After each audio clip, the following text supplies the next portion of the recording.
terkasih, selamat siang. Apa kabar semuanya? Apa yang sedang ngetren di media sosial akhir-akhir ini? Peringatan darurat, oh bukan. Ya, sebelum itu ada yang ngetren yang berhubungan dengan artis namanya Yura. Lagunya begini. Aku bisa membuatmu jatuh cinta kepadaku meski kau tak cinta. Beberapa waktu yang lalu saya membuat konten di media sosial saya dan saya hubungkan lagu Yura Yunita ini, sebenarnya bukan lagunya Yura ya, tapi Yura menyanyikan lagi, itu dengan Ekaristi. Jadi kalau kita tadi nyanyi, aku bisa membuatmu jatuh cinta kepadaku meski kau tak cinta. Lalu saya katakan, gak bisa Yura, dia itu terlalu jedak-jeduk untuk saya yang Gregorian. Gitu. Ini Katolik banget ya kita ya. Gitu. Lalu lagi, gak bisa Yura, dia itu doanya terlalu transaksional untuk saya yang terlalu berserah kepada Tuhan. Karena betul loh, beberapa orang mengatakan kepada saya, mereka kecewa.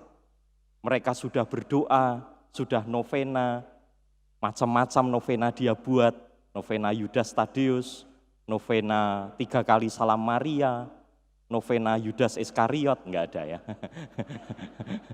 Pokoknya saking semangatnya ya semua santo-santa gitu, sampai salah gitu. Tidak ya. Nah, tetapi karena terlalu transaksional, dia merasa kalau dia sudah berdoa, Tuhan itu harus mengabulkan. Maka ketika tidak dikabulkan sesuai dengan keinginannya, dia lalu kecewa dan memutuskan untuk berhenti berdoa. Maka gak bisa Yura, dia terlalu transaksional untuk saya yang imannya terlalu berserah kepada Tuhan.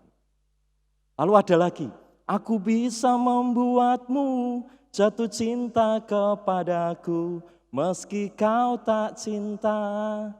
Gak bisa Yura, karena dia bukan Katolik. Saudari-saudaraku yang terkasih, tentu kalau kita mau membaca bacaan Injil hari ini dengan sedikit lebih dalam merenungkan maknanya. Pertanyaan Yesus kepada para murid, rasa-rasanya juga cocok untuk ditanyakan kepada kita dalam situasi hidup kita yang demikian. Yesus bertanya kepada para murid, apakah kamu tidak mau pergi juga? Mengapa Yesus menanyakan ini? Sepanjang 1 bulan terakhir ini, Yesus mengajarkan kepada kita tentang roti hidup. Di minggu yang pertama, Yesus memberi makan 5.000 orang. Di minggu yang kedua, ternyata ada banyak orang mencari Yesus demi mendapatkan makan gratis. Karena Yesus telah memberi kepada mereka makanan yang mengenyangkan perut, bukan mengingatkan mereka tentang kehadiran yang ilahi. Makan gratis ini populer ya, bahkan sampai sekarang masih populer. Dan hari ini, Yesus mengingatkan kita semua bahwa sebenarnya yang dimaksud dengan roti hidup adalah Dia sendiri. Dan bahkan kalau kita makan tubuhnya dan minum darahnya, kita akan mengalami kehidupan kekal. Itulah Ekaristi. Dan sebenarnya kata-kata ini sangat keras kalau kita beriman tetapi masih transaksional. Satu. Atau kita beriman tetapi hanya untuk menuruti keinginan kita saja. Atau kita beriman hanya demi kepentingan diri kita. Hari ini Yesus mengajak kita untuk lebih dalam merenungkan Ekaristi ini yang memberikan sumber hidup untuk kita, supaya kita juga menjadi pribadi yang ekaristis. Mengingat kehadiran Yesus di dalam Ekaristi dan menghadirkan Ekaristi itu di dalam pengalaman hidup kita setiap hari. Dan itulah yang tidak mudah, itulah yang keras bagi dunia kita yang sekarang ini inginnya selalu cepat, selalu satset, yang inginnya selalu transaksional, aku memberi maka aku menerima, yang inginnya selalu memikirkan diri kita sendiri, kenyangnya perut kita sendiri daripada kita memikirkan kepentingan orang lain. Sabda Tuhan ini menjadi keras. Maka Yesus bertanya kepada para murid, tetapi juga kepada kita, apakah kamu tidak mau pergi juga? Karena ada banyak orang setelah Yesus menjelaskan hal ini, memutuskan untuk pergi, meninggalkan Yesus. Apakah kamu tidak mau pergi juga? Jawablah pertanyaan ini dengan versi Anda masing-masing. Apakah iman kita terhadap Yesus dengan ajaran kekatolikan yang kita percaya membuat kita merasa tidak tentram, merasa tidak aman, merasa tidak hidup justru di tengah kehidupan yang seperti ini? Apakah kehidupan justru memikat kita jauh lebih kuat sehingga kita tidak bisa membagikan apa yang kita dapatkan di dalam Ekaristi? Apakah kamu mau pergi juga? Hari ini Petrus menjawab dengan sangat bagus. Dan saya berharap jawaban Petrus ini juga menjadi jawaban kita. Tuhan, kepada siapa kami akan pergi? Kepada siapa kami akan pergi? Perkataanmu adalah hidup yang kekal. Petrus menggantungkan dirinya, berserah kepada Yesus, sang roti hidup itu sendiri. Kepada siapa kami akan pergi kalau tidak kepadamu?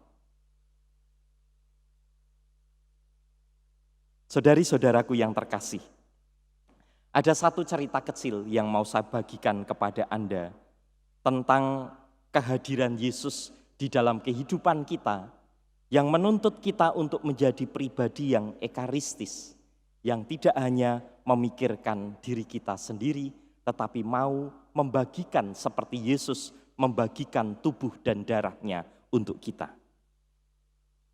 Konon pada suatu ketika ada seorang ibu bermimpi Yesus mau datang bertamu di rumahnya.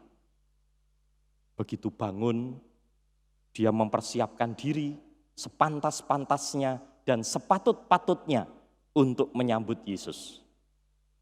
Dia pergi ke salon, facial, manicure, pedicure. Apa itu? Saya nggak tahu. Lalu dia memilih pakaian yang terbaik untuk menyambut Yesus. Dia sediakan makanan yang terbaik. Lalu dia duduk dan menunggu Yesus datang. Pintu diketuk. Dia pikir Yesus. Ternyata yang datang adalah tetangganya yang mau curhat tentang kesulitan yang dia alami dalam kehidupan rumah tangganya. Dia tolak. Dia katakan, aku menunggu Yesus. Lalu kemudian tidak berapa lama pintu diketuk lagi. Dia buka.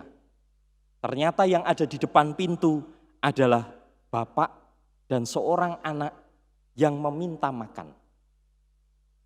Dia tolak. Pintu diketuk lagi. Ternyata yang datang adalah ketua lingkungan yang mau mengajaknya untuk mengunjungi tetangganya yang sakit. Dia tolak. Dia mengatakan, maaf Bapak, hari ini saya menunggu Yesus yang mau datang. Sampai malam dia menunggu, dia sangat sedih dan kecewa. Ketika dia duduk sambil menunggu, dia ketiduran. Lalu dia bermimpi. Dia bertemu Yesus lagi. Lalu dia protes kepada Yesus. Yesus, saya sudah mempersiapkan segala sesuatunya untuk menunggumu. Tetapi mengapa engkau tidak datang? Saya sangat kecewa. Lalu Yesus mengatakan, aku sudah datang 3 kali, tetapi engkau menolakku. Ceritanya selesai. Saudari-saudaraku yang terkasih, kerap kali saya juga mengakui, iman kita kepadanya itu tidak tangguh dan rapuh. Sebagai manusia biasa yang masih tinggal di dunia ini, kerap kali kita masih protes untuk hal-hal yang sangat-sangat superficial. Di luar, romo khotbahnya lama, misanya bikin ngantuk, kornya jelek, datang misa, wah saya ketemu dengan orang yang sangat tidak saya sukai, gak jadi misa. Kadang kita mengikuti ekaristi, kita menyantap tubuh dan darahnya, hanya memikirkan tentang keselamatan kita. Tetapi kita lupa bahwa sebenarnya Yesus juga hadir di dalam hidup kita setiap hari lewat orang-orang yang membutuhkan bantuan kita. Karena kita telah diubah sebenarnya menjadi pribadi yang ekaristis. Tapi kita tidak peduli. Iman kita seringkali tidak tangguh di dalam kehidupan kita dan rapuh. Kita masih mudah kecewa dan berhenti berdoa saat apa yang kita mau tidak dikabulkan oleh Tuhan. Kita kecewa saat ekaristi tidak memenuhi kemauanku. Kita kecewa dan pergi saat penderitaan harus kita alami. Dan kemudian membandingkan, itu orang gak pernah misa, gak Katolik, kok hidupnya sepertinya baik-baik saja. Lalu kita merasa kecewa. Mengapa saya beriman kepada Yesus? Mengapa saya ke gereja? Kita seringkali tak tangguh dan rapuh. Tetapi saudari-saudaraku, hari ini kita mau mohon kepada Tuhan, agar kita yang masih hidup di dunia ini menjadi seperti Petrus, yang ketika Yesus bertanya, apakah engkau tidak mau pergi juga? Petrus menjawab, Tuhan, kepada siapa kami akan pergi? Perkataanmu adalah hidup yang kekal. Kami percaya dan tahu bahwa engkau adalah yang kudus dari Allah. Semoga bacaan yang kita dengarkan hari ini, ekaristi yang kita rayakan siang hari ini, semakin membuat kita mampu merasakan kehadiran Kristus di dalam ekaristi, di dalam tubuh dan darah yang kita santap. Dan dengan itu kita bisa menjadi pribadi yang ekaristis, yang menangkap hadirnya Tuhan dalam diri orang-orang yang menderita dan membutuhkan bantuan kita. Semoga dengan itu kita tidak selalu bertanya, aku siapa? Aku siapa? Kenapa aku menderita? Tetapi kita mulai bertanya, Tuhan, untuk siapa aku ada di dalam kehidupan ini? Semoga dengan ini kita tidak hanya berpikir tentang diri kita sendiri, tetapi seperti Tuhan memikirkan juga keselamatan orang-orang di sekitar kita. Dimuliakanlah nama Tuhan kita Yesus Kristus, kini dan sepanjang masa. Amin.